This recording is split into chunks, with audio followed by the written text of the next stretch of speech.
तो लोकसभा में प्रधानमंत्री क्या कुछ कहते नजर आ रहे हैं, देखिए। संकल्प शक्ति का परिचायक है। विकट और विपरीत काल में भी यह देश किस प्रकार से अपना रास्ता चुनता है, रास्ता तय करता है और रास्ते पर अचीव करता हुआ आगे बढ़ता है, ये सारी बातें विस्तार से राष्ट्रपति जी ने अपने अभिभाषण में कही है। उनका एक एक शब्द देशवासियों में एक नया विश्वास पैदा करने वाला है और हर किसी के दिल में देश के लिए कुछ करने की प्रेरणा जगाने वाला है। और इसलिए हम उनका जितना आभार व्यक्त करें उतना कम है। इस सदन में भी 15 घंटे से ज्यादा चर्चा हुई है।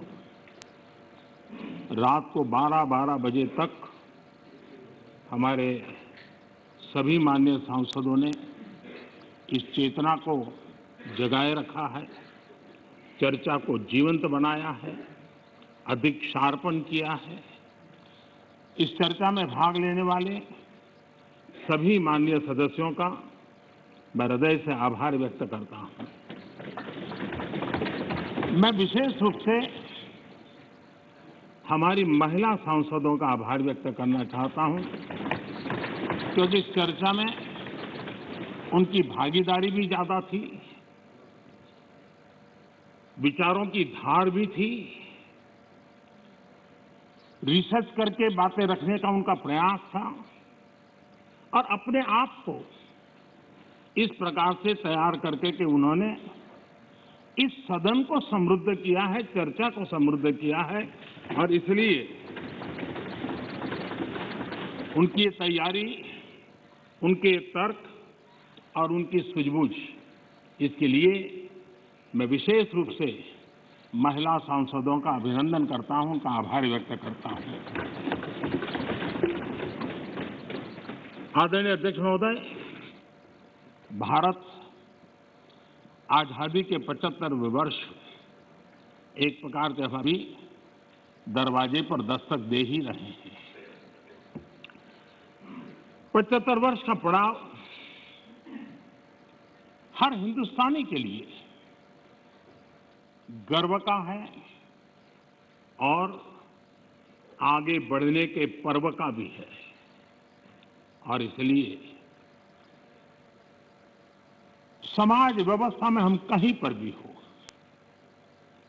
देश के किसी भी कोने में हो, सामाजिक आर्थिक व्यवस्था में हमारा स्थान कहीं पर भी हो, लेकिन हम सब ने मिलकर के आजादी के इस पर्व से एक नई प्रेरणा प्राप्त करके, नए संकल्प लेकर के 2047 जब देश आजादी के 100 साल मनाएगा, हम उस 100 साल की भारत की आजादी की यात्रा के 25 साल हमारे सामने हैं।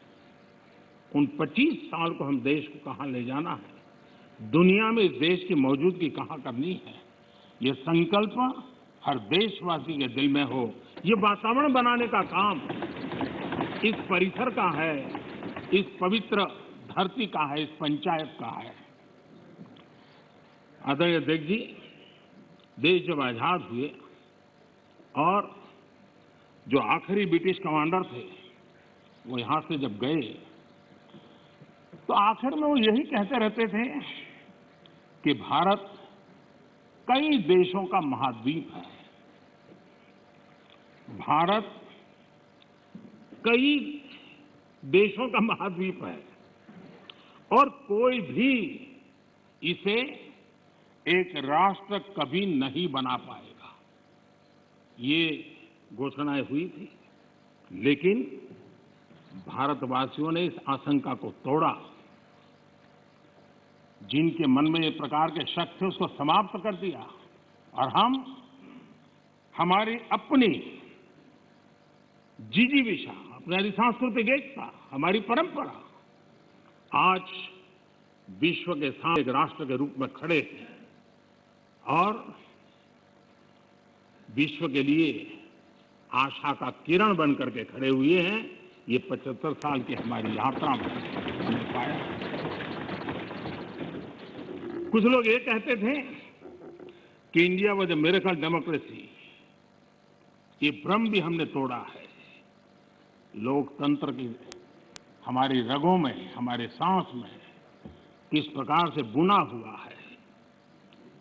हमारी हर सोच, हर पहल, हर प्रयास लोकतंत्र की भावना से भरा हुआ रहता है।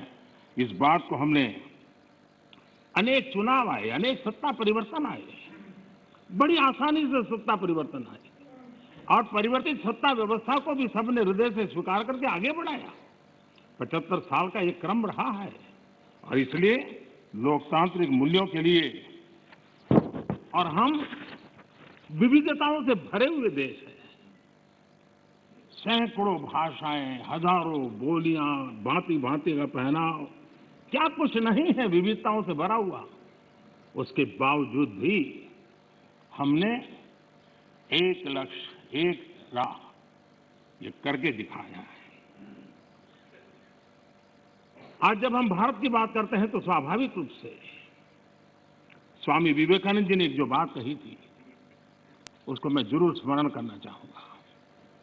विवेकानंद जी ने कहा था, every nation has a message to deliver, every nation has a message to deliver, a mission to fulfil,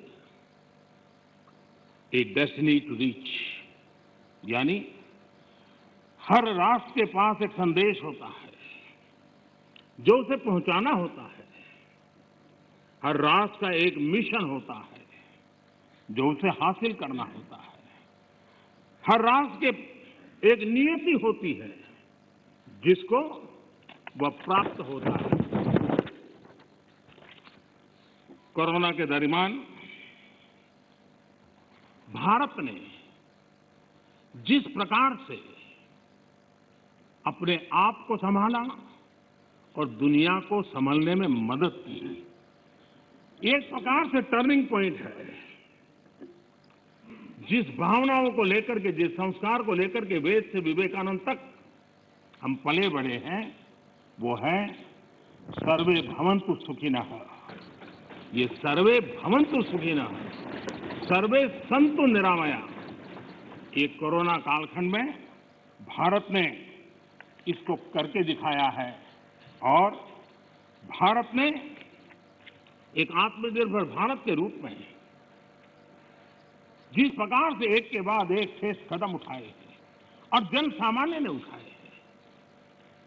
लेकिन हम उन दिनों को याद करें कि जब दूसरा विश्व युद्ध समाप्त हुआ था, दो विश्व युद्ध ने दुनिया को झकझोर दिया था।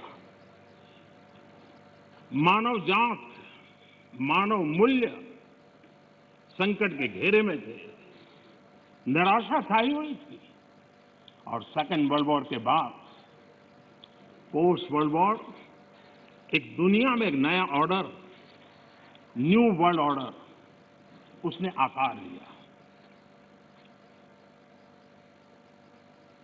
शांति के मार्ग पर चलने के शपथ हुए।